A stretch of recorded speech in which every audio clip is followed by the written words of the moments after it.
Ano ang una natin pag-aralan? Ha? Ang una natin pag-aralan, siyempre, yung pinakamahalagang pag-aralan. Ano yun? Yan yung pinakamahalaga dapat natin malaman. Walang iba, ang tatlong bagay na ito ang una natin dapat pag-aralan at alamin. Ano yung tatlong bagay na ito?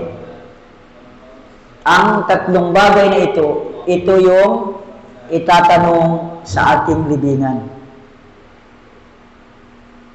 Kumbaga, mag-i-exam ka. Ang Islam, tinan mo yung Quran, ang Islam, sinasabi na sa atin, ano yung katanungan? Di ba yung nag-aaral tayo, di ba napakadali yung, ito na yung tanong, paghandaan niyo na yung sagot. Anong gagawin niyo bilang estudyante? Pag sinasabi na ng teacher, sabi na, okay, sa exam, ito yung ipapalabas. Ito yung mga tanong. Anong gagawin natin? I-review, i-research, pag-aralan ng maayos. Tama? Pag-aralan ng maayos. Lahat ng mga source, mga kagamitan, anumang anuhin natin, pinaghandaan natin. Basahin mo na ang lahat ng basahin patungkol sa tanong. Tama? Di ba ganun tayo sa school? So, sinasabi na sa atin ng Islam, ng Rasul sallallahu alaihi wasallam, mayroon tatlong katanungan. May tatlong katanungan na ito. Hindi ka tatanungin kung nakapag-aral ka ng engineer, ng doktor, PhD. Hindi yan itatanong. Although, wala namang problema mag-aral dyan. Pero dapat, pag-aralan natin yung pinakamahalaga. Tama? Ano yung katanungan? Yung tatlo, sinabi ng Rasul sallallahu alaihi wasallam, mahabang hadis. Yung hadis nito yung, sabi ng isang sahaba, si Barra. Kilala yung hadis nito. Hadis Barra, Ibn Azib, radiyallahu ta'ala anhu. Sabi niya, ay lumabas kami kasama namin ang Rasul sallallahu alaihi wasallam sa janaza. Janaza, ibig sabihin yung bangkay. Rajulo minan ansar, ibig sabihin yung tao na matay na yun ay sa Ansar, taga Madina. Tapos sabi niya ay yung libingan, hindi pa siya nalagyan ng yung maliit na kuweba. Ang tawag doon lahad. Hindi pa sabi niya na nababanggit. Dumupo sabi ng Rasul sallallahu alaihi wasallam, tapos binanggit yung hadis. Napakabang hadis nito.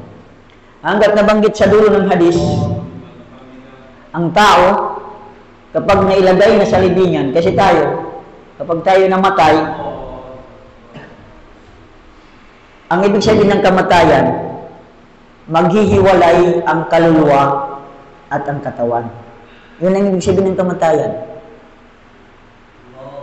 Maghihiwalay ang kaluluwa at katawan.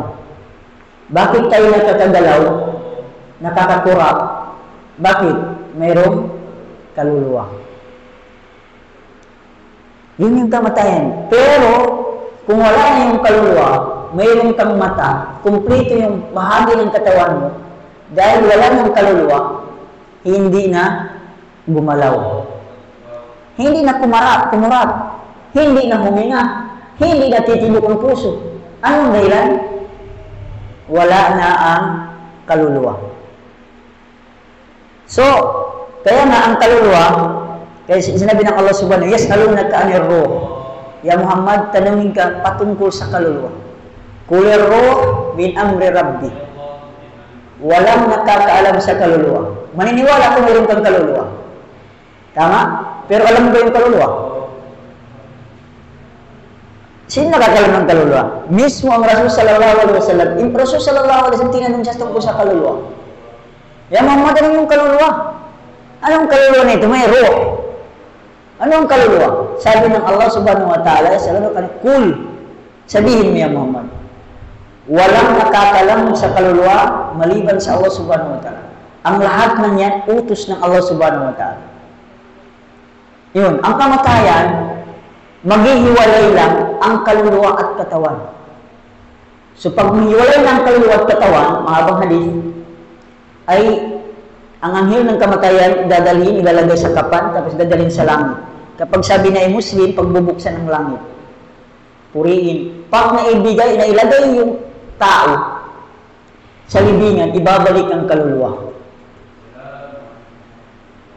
Ibabalik ang kaluluwa. Tapos ang hadith, sabi ng propeta sallallahu alaihi wasallam, siya ay Al-Zakaratan ilaan al-kaya, ya'tihi malakan.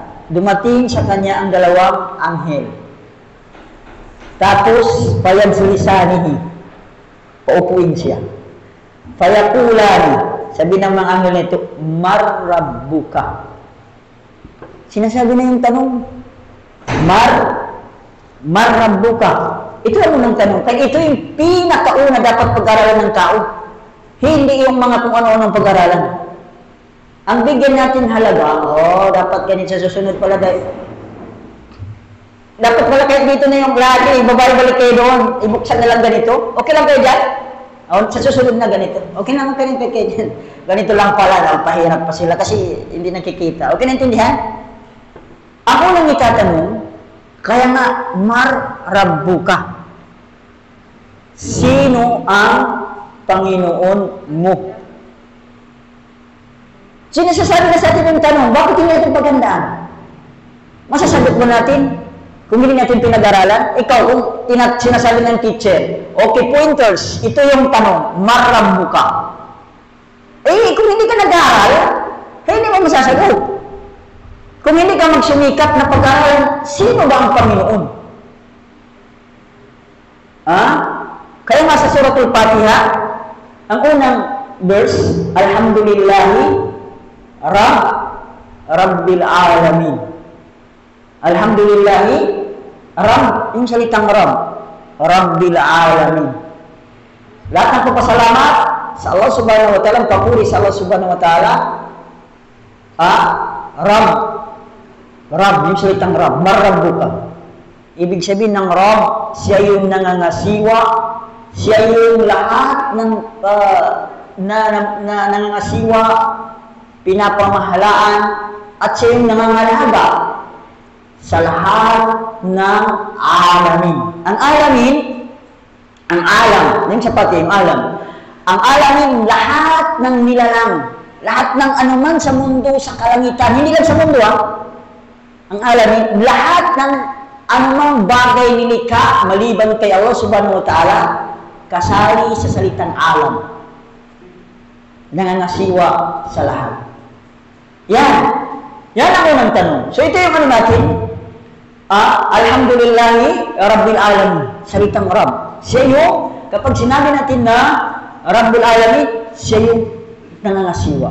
Higit sa lahat, actually, ang mga propeta alayhimussalam, kung makikita mo, ang Rasul sallallahu alaihi wasallam, iba pang mga propeta, lahat ng da'wa nila, pinapakilala nila, sino si Allah? Magbasa kayo ng Quran, lalo yung Makkiyah, yung mga sura na bumaba sa Makkah, nagpapakilala sa Allah Subhanahu wa Ta'ala. Dapat malaman ng tao sino si Allah Subhanahu wa Ta'ala. Dapat makilala ng tao si Allah Subhanahu wa Ta'ala para masamba nila. Kasi kung hindi mo kilala, paano mo sambahin, hindi mo kilala? Tama? Kaya si Musa alayhi salam, tingnan mo mismo si Firaun, nung nagdadaawa, pinapakilala ni Allah Subhanahu ni Musa alayhi salam ang Panginoon, ang Allah Subhanahu wa Ta'ala. Sabi niya, lumikas ng kalangitan, ng kalupaan, ganito, ganyan. Anong sabi ni Firaun? Qala fama rabbukuma ya Musa. Sino sabi niya Rab? Yung salitang Rab. Mismo si Musa alayhi salam, tinanong ni Firaun, sino sabi niya yung Rab, yung Panginoon, na sinasabi mo ya Musa? So kung tanungin tayo, Allah Subhanahu wa Ta'ala, Quran, susunod kung gusto niyo, ayah 49, magsimula sa 49. Ito yung sagot ng Allah Subhanahu wa Ta'ala, sinabi ni Musa, Qala Rabbuna alladhi a'ta kulla shay'in khalqahu thumma hada. Ito yung Rabb. Sabi na yung Panginoon namin, niya Firaun, kasi tinanong ni Firaun, sino yung Panginoon nyo? Na pinapakilala niyo ganito ganyan. Lahat ng mga propeta. Sino ang Panginoon ninyo? Musa. Faman rabbukum ayan. Qala rabbuna alladhi a'ta kulla shay. Si Allah subhanahu wa ta'ala ang lumikha sa lahat. Ang nagbigay sa lahat. At ang pagtatapos na nilikha, ginawa ang lahat, binigay ang lahat, thumma hada. Tapos siya yung naggabay sa lahat ng nilalang. Hindi lang tao Hindi lang tao ang ginabayan ni Allah subhanahu wa ta'ala sa mga bagay-bagay. Kaya makikita ninyo, tingnan niyo yung bata. Ang bata, di ba yung galing ng Allah subhanahu wa ta'ala, paano niya ginabayan, tinuruan ang tao. Dito mo sa tao. Ang bata, sa kanyang sinapupunan pa lang, alam mo na, dapat siya gumalaw. Di ba yung mga bata gumagalaw-galaw ganyan? Noong siya ipinanganak, tingnan yung bata, paano ginabayan ng Allah subhanahu wa ta'ala? Ang bata hindi marunong magsalita. Tama? Hindi marunong magsalita ang bata, pero maintindihan ng nanay. Maintindihan ng nanay. Sino yung naggabay ng ganito? Ano ba alam ng bata? Iiyak. Pag nagutom, ano? Iiyak. Sumakot ang tiyan, iiyak. Nagdumi, iiyak. Napuno yung papas, iiyak. Isa na naman na iiyak. Sino naggabay ng ganito? Sino nagturo sa ganito ang paraan? Allah subhanahu wa ta'ala. Yun ang sinasabi ng a'ta kulla shay'in khalaqahu thumma hada. Tingnan mo yung mga hayop. Marunong sila magmahal. Yan mo, yung mga manok. Mangitlog. Tapos maglimlim. Pag namisa, alagaan yung anak. Sino nagturo ng ganito? Paano na nalaman na ganito? Pero hindi totoo yung kwento ng itik. Sabi na hindi daw na tinawag na yung manok. Tapos, kwento, mahilig kasi yung Pilipino sa mga alamat-alamat. Yung sabi na yung itik daw, ay tinawag daw yung ayot na kwentong barbero, mga ganito na lang. So, paano hindi natin pag-usapan kasi nasaan tayo. Binigyan ng Allah subhanahu wa ta'ala. Nilikha niya ang lahat, kasama ang tao, at siya rin ang naggabay sa tao. Sa lahat ng nilalang. Kaya na makita mo sa Quran, paano tinuruan ng Allah subhanahu wa ta'ala yung yung bubuyo. Yung bubuyo, galang yung bubuyo. Yung kukunin lang na yung malanda. Di ba yung bubuyo? Nagiging honey? Paano nalaman ito? Paano siya natutok yung sumipsip ng, yung ayos lang, tapos yung magiging honey? Sino nagturo nito? Sino nagturo nito? Allah. Malaman natin. So dito lang sa atin, huwag na tayo pumunta sa mga hayop kasi tao tayo. Dito lang sa atin, paano tayo tinuruan? Nilikha ng Allah subhanahu wa ta'ala. Makikita natin ang Quran, nagpaalala, marami sa loob ng Quran, paano nilikha ang tao. Pinapaalaala ng Allah subhanahu wa ta'ala ng tao nilikha saan? Si Adam nilikha mula sa lupa. Tapos, tayo, saan tayo nilikha na? Yung karamihan. Si Hawa mula sa tangyang. Tapos tayo, sinabi ng Quran, ay mula tayo sa mimmain mahin. Sa similya. Similya, sabi niya, ay walang halaga. Imagine? Alam niyo yung salita niyo si Rizal? Nasa Islam yun. Ang hindi lumingon sa pinanggalingan, tawag ako, correct na po. Hindi lumingon sa pinanggalingan, hindi makarating sa paruruunan. Hindi pala yun sa kanya, pero ang totoo sa Islam.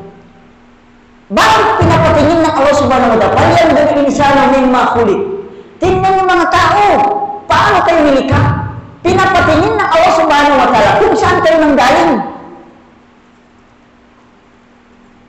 Hindi marunong lumingon. Saan kayo nanggaling? Allah subhanahu wa ta'ala, tingnan ninyo saan kayo nanggaling. ng Allah subhanahu wa ta'ala, "Khuliqa min ma'in dafiq." Kayo ay nanggaling mula sa similya lumabas na may lakas din. Yakhruju min bayni sulbi wat tara'i. Lumalabas sa pagitan ng dibdib at saka yung yung sulb. Ang sulb ito yung dito sa taas ng likod natin. Ang mahalaga mula tayo sa similya, hindi natin pahabay. Pinapatingin ng Allah subhanahu wa ta'ala. Para bang sinasabi ng Allah subhanahu wa ta'ala, kung alamin natin sino si Allah, sino ang Panginoon, siya yung lumikha sa'yo mula sa similya.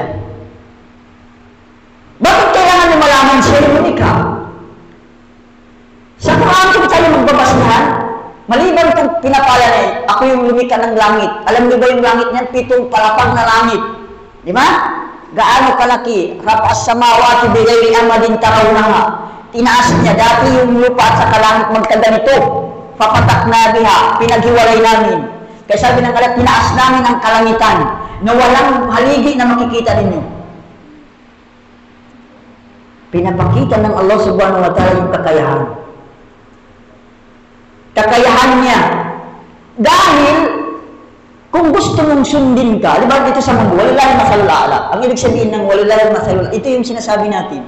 Kapag magbigay kayo ng yung parang sample, di ba, mag-ano ka ng sample, dapat sabihin, walillahi masalul a'la. Si Allah subhanahu wa ta'ala ang higit na maganda magbigay ng mga halimbawa. Ang Quran nag-ano? Sabi na halimbawa, ang buhay ng tao tulad ng tubig. Hinalintulan. Bakit gumagamit ng ganitong yung hinalintulan na sa bagay para maunawaan natin? Ito yung Allah subhanahu wa ta'ala. Hinalintulan yung buhay. Ang buhay, sabi niya, umalhayatud dunya, kamain ansalna. Tulad sabi niya ng tubig. Ano ba yung pinatabayas ng tubig at saka buhay? So, alamin mo yung tubig. Tapos yun din ang buhay. Ang katangian, ito, yan ko lang, para maintindihan, magbigay tayo ng halimbawa. Ang katangian ng tubig, hindi siya nag-i-steady. Meron na ba kayong tubig na nanatili doon sa isang lugar? Wala. Kaya yung buhay, hindi rin nananatili sa atin. Kaya nga tinagulong, parang gulong. Minsan nasa taas, minsan nasa baba. Walang buhay steady. Ang buhay, weather lang, sabi nila. Yun ang ibig sabihin. Tulad ng tubig. Ang tubig, hindi siya nag-steady sa isang lugar. Ang tubig, hindi rin pwede marami. Naintindihan? Hindi pwede marami ang tubig. Malulunod ka. Delikado ang tubig kapag dumami. Nagiging baha, pati mas tinulubin mo, hindi makalabas. Ganun din ang buhay. Hindi rin pwede na maalin mo ang mundong ito ng sobra. Dahil kung sinubrahan mo, masisira ka rin. So, balik tayo dito sa gusto ko ihalintulan. So, halimbawa, gusto mong sundin ka ng, halimbawa tayo, yung mga pinuno, sundin ka na ng mga nasasakupan mo. Di ba dapat magpakilala kung sino ka para sundin? Di ba? Sino ka? Para sundin kita. Di ba? Ano ba? Sabi na sumunod ko, ako yung leader. Oy, sino ka? Magpakilala ka muna. So ako si ganito. Na ganito ganyan. Kasi kung hindi ka kilala, hindi ka susundin. Ganon ang tulad ng Quran. Si Allah subhanahu wa ta'ala, sabi niya, sambahin ninyo ako. So, sino ka? Yaka, sino ka para sambahin namin? So, ako lang naman sabi niya ang lumikha sa inyo. Ako ang nakikita niyo na yung langit na yun, yung laki ng langit na yan, nagiging atip ninyo. Ako lang naman ang nagtaas niyan. Yung inaapakan ninyo, lupa, pinagtataniman ninyo, ako lang naman ang gumawa niyan. Yung iniinom yung tubig, ako lang naman ang nagpagawa niyan.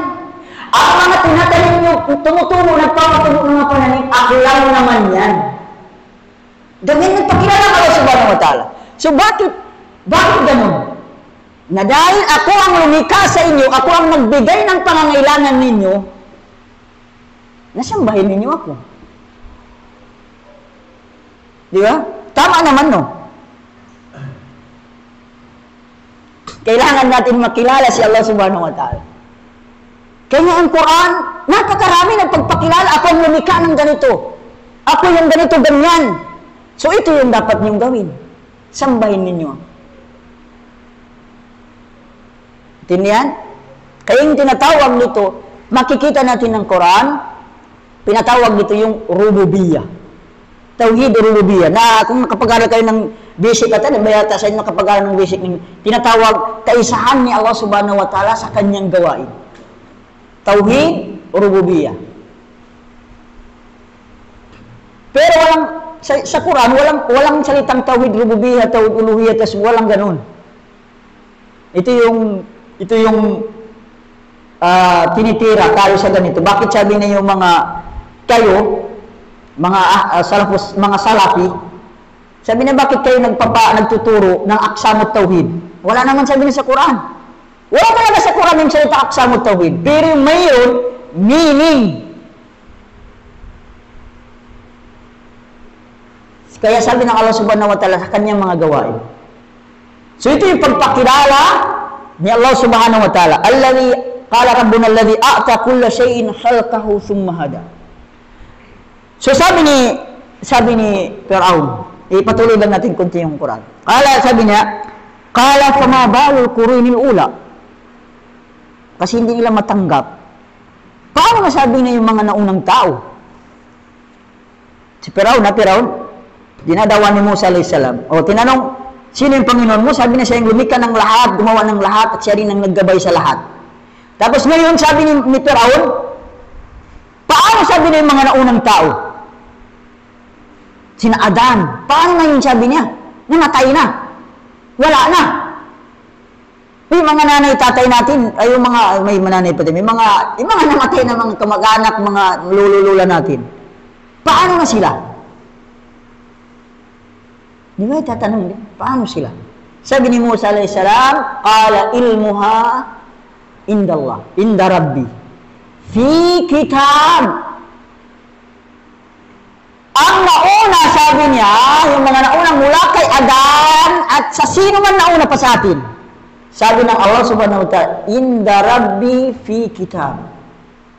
Lahat yan nakasulat. Sinusulat ng Panginoon ng Allah subhanahu wa ta'ala. Ikaw, dan lahat ng ginawa mo nakasulat. Mayroon kang sariling talaan. Pumunta ka sa masjid. Ganito, Sabado Linggo, ay Sabado lang pala. Sabado, nakinig ka, nandito ka, nakinig ka ng maayos. Fi kitab, sabi ng Allah. Nasa loob ng talaan. Tapos sabi pa ito pa sinabi ng Allah. Si Musa alayhis salam, sinabi ng Allah subhanahu wa ta'ala, la yadhillu rabbi wa la yansa. Hindi ang Allah subhanahu wa ta'ala naliligaw, hindi nagkakamali, at hindi niya nakakalimutan ang ginawa ng tao. Ang bawat tao, di ba ang dami ng tao? Ako lang ba, isang tao lang ako. Pero ang dami ng tao, ilang bilyon na ba yung tao sa mundo? Yung nabubuhay lang. Paano na yung mga mula kay Adan? Sabi ng Allah subhanahu wa ta'ala, hindi siya nagkakamali, hindi siya maliligaw, at hindi niya makakalimutan ang lahat. Yan ang pakilala ni Musa alayhis salam kay Firaun nung tinanong siya, sino ang Panginoon? Tapos sabi ng Allah subhanahu wa ta'ala, alladhi ja'ala lakumul arda mahda. Tapos sinabi niya, ito sinabi ni Musa kay Firaun. Si Allah subhanahu wa ta'ala, ang Panginoon ko, sabi niya, ja'alal arda mahda. Siya ang gumawa ng lupa mahda. Ang mahda, yung pwede natin pagtaniman. Tingnan mo, kahit yung bundok sa Bagyo, napapagtaniman.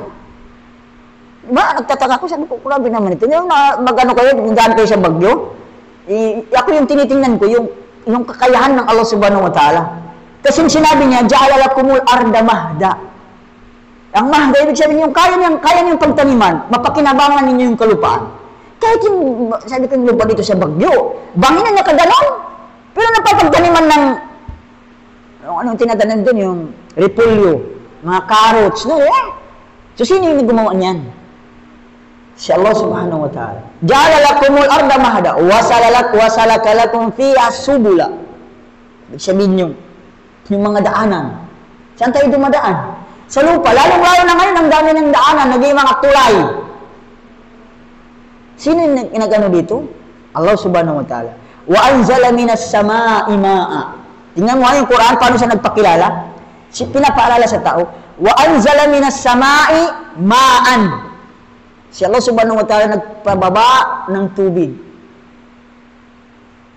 Pero yung tao dito sa atin, kapag nasubran ng tubig, magreklamo, bakit ulam na naman? Hindi pwede yan. Dahil na kapag murahin pa yung murahin nila pa yung ulan. Ano ba, meron ba, nakarinig ba kayo na minumurang ulan? Tingnan niyo. Malaking kasalanan yan. Malaking kasalanan ang pagmumura ng ulan. Bakit? Sino nagpapaulan? Hindi direkta minura mo ang Allah subhanahu wa ta'ala, pero indirect si Allah subhanahu wa ta'ala minura mo. Bakit? Sino nagpapaulan? Tapos murahin ng ulan. Hindi mo kailangan ng ulan, pero ibang nilikha, kailangan nilang ulan. Di ba? Ikaw din nagpupan, hindi natin kailangan sabi ko sa mga bata niya, yung namin sabi niya yung ulan, kasi nagtuturo ako ng ang ulan, ang tubig na ginawa ng Allah subhanahu wa ta'ala. Gusto niyo ba yung tubig, yung ulan? Ayaw namin kasi magbabaha. Sabi ko sa mga bata, hindi lang tayo ang nangangailangan ng ulan. So kung hindi umulan, maaari na walang tayong tubig, walang makuha mula yung mga gipil-gipil na yan. Kahit halimbawa, kapag hindi umulan, maubos yung alam mo, malaki yung San Roque Dam. Kung hindi yan umulan ng mga ilang taon, maubos kahit ganun kalaki yung San Roque Dam na yan. Di ba? So kung walang tubig, hindi ko alam kung saan tayo pupulutin. Kaya hindi dapat inano yung ulan. O minsan sa isang lugar, hindi na kailangan ng ulan. Pero sa ibang lugar, na kailangan ng ulan. Tama? Kapag minura mo yung ulan, ay minura mo na rin ang Allah subhanahu wa ta'ala. Dahil siya yung nagpapaulan. Kaya maingat ha! Maingat! Maingat sa pagsasalita. Hindi mo alam, ang laki na pala ng kasalanan mo dahil sa pagsasalita mo. Kaya mayroon hadith, sabi na rubba kalima. Mayroon mga salita, ilalabas sa bibig. Hindi niya pinapansin yun. Hindi niya binibigay ng halaga. Pero yung pala yung dahil may tapon siya siyempre mga apoy. Dahil sa isang salita, yung pala namura niya ang Allah subhanahu. Maingat ha, huwag may ulan. Hindi yung sisihin natin ng ulan. Sabi ng Allah subhanahu wa ta'ala, ito na, wa anzala minas sama'i ma'an. Sa pamamagitan ng tubig, fa'akhrajna bihi. Sa pamamagitan ng tubig, ay lumabas ang mga pananim. Kasi yung tinatanim natin, ito yung mga nagtatanim ba kayo? Okay. Ano ba yung tinatanim niyo? Para maintindihan, maganda kasi kung ano tinatanim niyo? Palay. Ang palay, kaya tinanim, kailangan mo rin ng tubig yan. Di ba? Tinutubigan yan. Kung walang tubig, hindi yan tutubo. Kahit yung mga iba pa, hindi palay. Yung iba pang mga pananim. Kailangan ng tubig. Kaya sabi ng Allah, wa anzala minas sama'i ma'an fa'akhraja bihi sa ibang aya minas samarati rizqan lakum. Ibig sabihin mga pananim, yun ang nagiging pagkain ninyo. Tingnan mo yung tubig.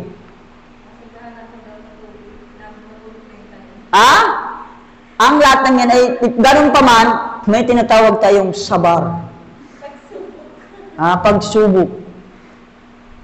Kaya nga, dapat talaga maintindihan natin ang Islam. Kasi kapag hindi mo naintindihan ang Islam, kung nabaha yung palay mo, kung ano-ano nang sabihin mo. Dahil sa wala kang kaalaman.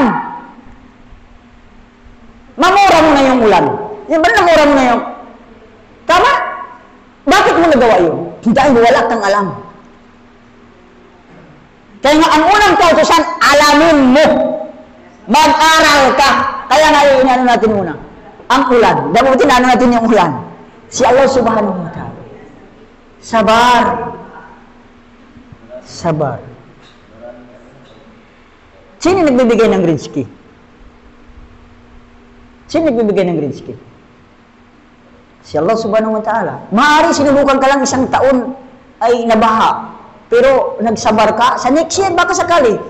Sobra pa mabawi mo. Pero dahil masama yung sinasabi mo, next year baha na naman. Hindi totoo. Dahil sa ginagawa mo, magalit ang Allah subhanahu wa ta'ala sa'yo, lalo na. Next year, bahala naman. Tanim ka, bahala naman. Pero kung nagsabar ka, una, ginantimpalaan ka sa pagsasabar mo. Dahil nakita ng Allah subhanahu wa ta'ala sabar mo, ay pinalago niya yung palay mo. Allahu Akbar. Dapat isipin ng tao, ang nagbibigay ng rizki, Allah subhanahu wa ta'ala, yung tayong dahilan lang. Hindi lahat ng malakas ay mamayaman. Kung ang dahil sa lakas, na ang lakas natin yung naging mayaman, ang dami ng kargador, ang lalakas, pero hindi naman mayaman.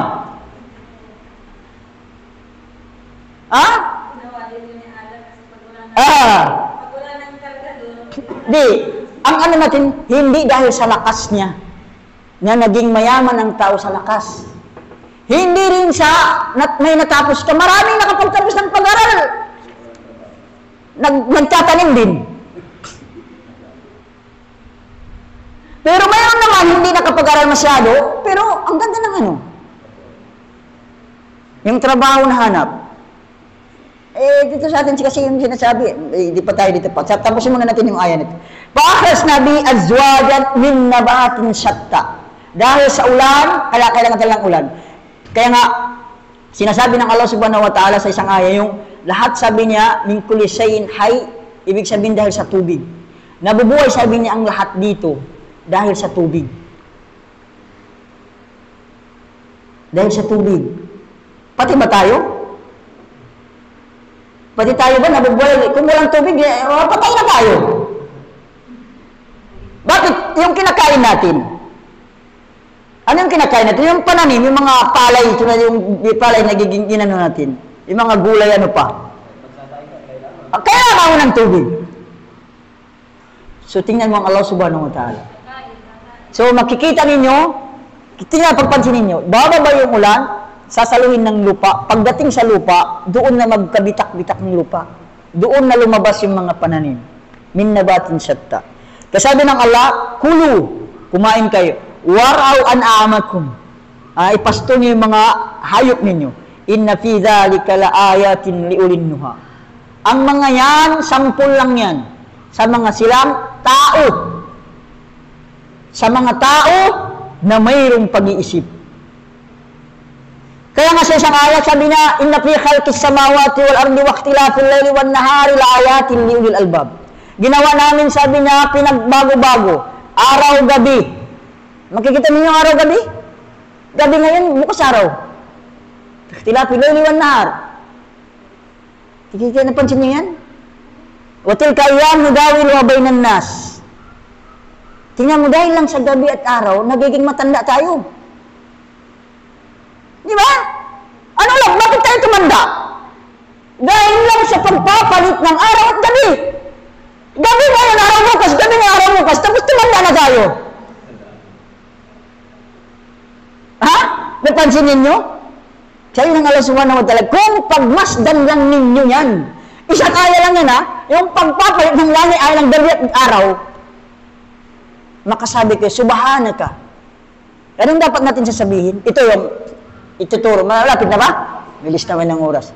Kapag namamangha tayo sa mga ganito, nakikita natin sa nilikha ng Allah subhanahu wa ta'ala, lang sabihin natin, subhanallah.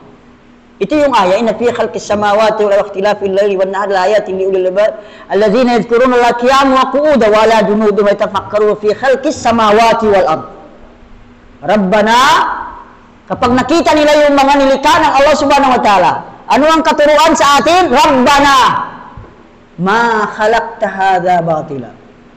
Makita mo yung bundok, makita mo yung kawayan, kung ano man makita mo, nilikha ng Allah subhanahu wa ta'ala, ano sabihin mo? Ma khalaqta hadha batila. Kahit makita mo yung langgam, yung insekto, ano man nakita mo, hindi yan nilikha ng Allah subhanahu wa ta'ala na walang silbi. insekto walang silbi para sa'yo. Tingnan mo, akala mo yung mga ahas walang silbi? Pero kung sa mga bawal patayin yan, mayroon silang silbi yan. Mayroon silang silbi. Mga buhaya, bawal, punta ka sa Palawan, bawal patayin yung mga buhaya doon kahit nangangain ng tao. Bakit pinagbabawal? Alam niyo kung bakit bawal? Dahil may silbi. Dito sa kalikasan natin. Yung mga insekto na yan, yung mga kung ano-ano, yung mga langgam, akala niyo walang silbi, mga gatyak. Kagatin ka lang, isprayan mo agad. Yung mga lamok, nilikha ang sinasabi ng Allah subhanahu wa ta'ala, man nilikha niya, hindi niya nilikha na walang silbi. Hindi natin alam. Kasi hindi naman tayo ang lumikha. Nakikita ba yung lumikha ng lamok? Hindi tayo ang lumikha ng lamok. Sa tingin natin nangagat na dinggi ka. Hindi mo alam, mayroon pa lang yan. Sabi hindi natin alam. Kasi yung kaalaman natin, mayroon lang hangganan. Wa ma'utitum minal ilmi illa kalila. Kaya ngayon, alam niyo yung sa dagat, ayon sa pag-aaral, 5% lang ang napag-aaralan sa loob ng dagat. Ang daming mga nilalang nilikha ng Allah subhanahu wa ta'ala sa karagatan, 5% pa lang ang napag-aralan hanggang ngayon. Napag-aralan nila yung lamok, yung langaw. Di ba naman, sabi na yung langaw, yung pakpak ng langaw, sabi na yung isa, gamutin isa, sakit no. Yung isaw-saw mo. Yan ang pag-aralan na yan, parang lumabas na yung pag-aral, no? Talaga nandun talaga yung, parang gamot na rin ng, yung sakit doon sa kabila, nandun sa kabila yung gamot. Kaya sinasaw-saw natin.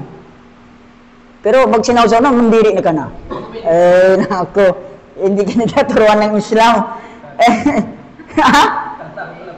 Dahil sa tapon na daw. So, ito lang, pinag-aralan na nila. Yung pakpak lang ng ano. Pero hindi na pag-aralan, ang dami ng, ilan yung mata ng, alam niyo yung dami ng mata ng, yung ano yan, yung, ang tawag dyan? Yung langaw, maraming mata yan, kaya hindi mo lilipad agad. Kaya hinamon ng Allah subhanahu wa ta'ala ang mga silang hindi naniwala sa Kanya. Innalladhina tad'una min dunillah la yakhluqu dhubaban wala ijtama'ula. Sabi ng Allah, yung mga nananalangin, tumatawag, sumasamba sa ibang Diyos-Diyusan, sila at saka kailan Diyos-Diyusan, magtulungan na sila, isama mo na yung mga engkanto. Isama mo na sabi ng engkanto, lahat na lang nila lang. Gagawa lang, nilikha lang ng langaw. Hindi sila makalikha. Langaw lang, hindi na yung mga langit ito, malaki pa yung langit. Wag na. Sabi ng Allah, wag na yan. Hindi ko na kayo hahamunin sa malaki. Maliit lang. Ang ginamit ng Allah, lan. Ang ibig sabihin ng lan, kailanman. Hindi sila makalikha kahit isang langaw. At kung mayroong kinuha ang langaw, hindi nila maibalik. Alam niyo yung langaw, di ba, dapo. Tapos pag may nakuha siya, sabi ng Allah subhanahu wa ta'ala, hindi nila maibalik kung anong ninakaw ng kinuha ng langaw. Imagine, likha ng Allah subhanahu wa ta'ala. Kaya makita mo sa kalam, hada khalqullah. Sabi ng Quran, ang nakikita niyo, langaw, mapalanggam, mapaano man dyan. Sabi ng Allah subhanahu wa ta'ala, hada khalqullah. Yan ay nilikha ng Allah subhanahu wa ta'ala. Aruni madha khalaqu. Ipakita ninyo sa akin, ano naman yung ginawa niyo para kayong sambahin? Sige nga, patunayan niyo para kayong sambahin, para kayong sundan. Ano yung nagawa ninyo? Mga sinasamba ninyo na yan. Si Firaun, anong nagawa mo, Firaun? Para kayong sambahin ng tao. Sasabihin mo, Diyos ka, ano ang nagawa mo? Ano ang nilikha mo? Kahit yung langaw hindi mo na kaya, nangahamon ng Allah subhanahu wa ta'ala. Pero sabi niya, kailanman hindi kayo makagawa ng kahit isang langaw. Kasi yung nagbibigay ng kaluluwa, walang iba si Allah subhanahu wa ta'ala.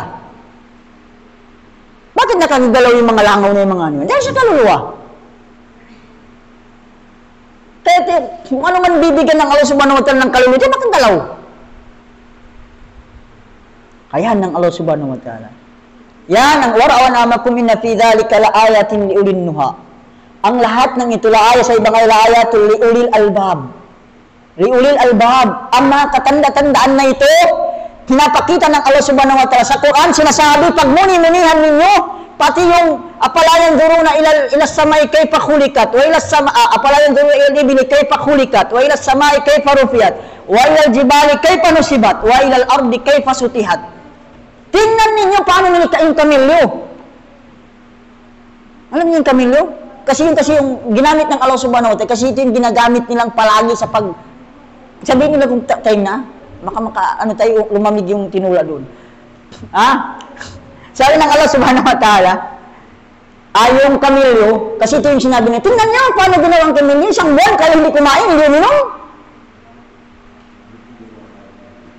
Kaya nga tinawag Safinatul Bar, ibig sabihin siya yung barko ng kalupaan. Yung langit, paano nilikha? Yung lupa na yan, yung mga bundok na yan, paano yan nilikha? Tingnan ninyo. Hindi ba nakita yan? So tayo nakita natin. So nakita natin ang kakayahan ni Allah subhanahu wa ta'ala. Anong sinabi na? Sambahin niyo ako. Yan, pinakita ko sa inyo ang kakayahan ko, ang binigay ko sa inyo, ang anumang mayroon kayo, nakakakita kayo, nakakarinig kayo, pag-iisip niyo, tamang pag-iisip ninyo. Sino nagbigay? Allah subhanahu wa ta'ala. So, ito, hinihingi ko sa inyo. Sambahin ninyo ako. Pagkilala sa Allah. Rabb pa yan yung pinag-usapan natin. Unang-unang kilalanin ng Allah subhanahu wa ta'ala. Dahil hindi mo mabibigyan pahalaga yung pagsasala mo kung hindi mo kilala ang Allah subhanahu wa ta'ala. Kung si Mayor na araw-araw ka binibigyan ng bigas, lahat ng kailangan mo na, iwan ko kung susuway mo si Mayor. Si Allah subhanahu wa ta'ala sa bawat gising mo ngayong araw, malakas ka, malusog ka, wala kang nararamdaman. Sino nagbigay ng kalusugan na yan? Si Allah subhanahu wa ta'ala. Tapos hindi ka magsasala? Hindi ka sumunod sa kagustuhan ng Allah subhanahu wa ta'ala. Inutosan ka sayang na limang bisis lang. Sa loob ng 24 hours, gawin mo ang gusto mo. Basta yung 5 salahin mo.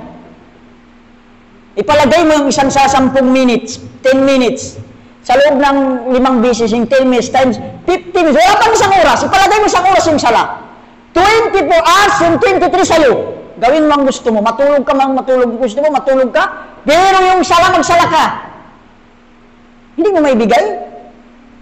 Kaya ito yung mga hindi nagsasala, hindi gumagawa ng pagsamba ng Allah subhanahu wa ta'ala, sila yung mga tinatawag kafir. Hindi marunong nagpapasalamat. Binibigyan ka ng lahat, hindi mo susundin. Mahirap daw magsala. Mahirap magsala. Tamad mo yan, katamaran. Ang Allah subhanahu wa ta'ala hindi ka inutusan para sa Allah. Para sa iyo rin yan. Parjalot. Malalim ba o mababaw lang? Mababaw lang. Ito yung una nating kilalanin, si Allah subhanahu. Kung makilala natin siya pala yung gumawa ng ganito, ganyan, maliit. Alam mo yung kalusugan lang? Ang tao, ibabayad niya ang lahat ng mayroon siya para maibalik lang ang kalusugan niya. Yung sasakit lang ang ulo, alam mo sasakit ng ulo? Kung ilang biologic inumin yan. Bakit siya inom? Paano mababalik yung ano niya? Kung hindi makuha ng biologic yan, pupunta yan magpa-check up. Di ba? Anong gusto niya lang? Maibalik ang normal na kalusugan niya. Gagamit yan ng lahat. Yung sakit lang ng ulo. Kung ano ang mayroon siya, gagastusin niya para lang mabalikin mo. Imagine lang ang kalusugan.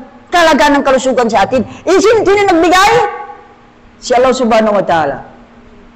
So dahil ganito, ang dami ng ginawa ng Allah, binigay ng Allah subhanahu wa ta'ala sa iyo, sa atin, bakit hindi natin gawin ang pagsunod sa kautusan ng Allah subhanahu wa ta'ala? Yan ang tunay pasasalamat. Hindi yung pasalamat, alhamdulillah, salamat kay Allah. Ito mo hindi ka magsala. Hindi yan totoong pagpasalamat. Ang pagpasalamat, kaul, salita, gawa. Yan ang totoo. Paniwalaan mo, si Allah subhanahu wa ta'ala nagbibigay ng lahat ng ito, pagpasalamat yun. Ang pagpasalamat, 3. Una, paniwalaan mo, ang anumang mayroon ka, halimbawa, binigay ka ng rizki, galing saan? Sa Allah subhanahu wa ta'ala. Ang paniniwala ng ganon na ang rizki mo, ang sasakyan mo, ang anumang mayroon sa'yo, ay galing sa Allah subhanahu wa ta'ala, bahagi ng papasalamat. Ibig sabihin, yung puso mo, yung isip mo, ay sumubra na ba? Sumubra na? Hindi ako galit at pinapaliwanag na para papasok ba sa talaga, papasok sa 1 minute na lang daw. So ang lahat ng yan ay pinapaniwalaan mula sa Allah subhanahu wa ta'ala, ang unang bahagi ng papasalamat. Pangalawa, ikwento mo. Sabihin mo, alhamdulillah, si Allah subhanahu wa ta'ala nagbigay ng ganito. Ang mga napalay na harvest ko na ito, magandang harvest ngayon, dahil sa Allah subhanahu wa ta'ala. Pinuri mo, sinabi mo, wa amma bi ni'mati rabbika fahaddith. Yan yung sasabihin mo. Ikwento mo, bro, alam mo bro, yung sasakyan na nakuha ko sa tulong ng Allah subhanahu wa ta'ala. Ganyan. Ang motor na yan, kahit karag-karag ganyan, ay galing pa rin sa Allah. Binigay ng Allah subhanahu wa ta'ala. Yan katayan mo. Si Taron, alam mo si Taron, bakit siya kinain ng lupa? Dahil pinapalalahanan, sabi niya, ang lahat ng kayamanan nito, sabi niya, dahil sa talino ko. Pagdaan niya, pinakain siya sa lupa, pati na yung kayamanan niya. Ginawa ng Allah subhanahu wa ta'ala kay Taron. Yan sa Quran, Suratul Qasas. Basahin ninyo.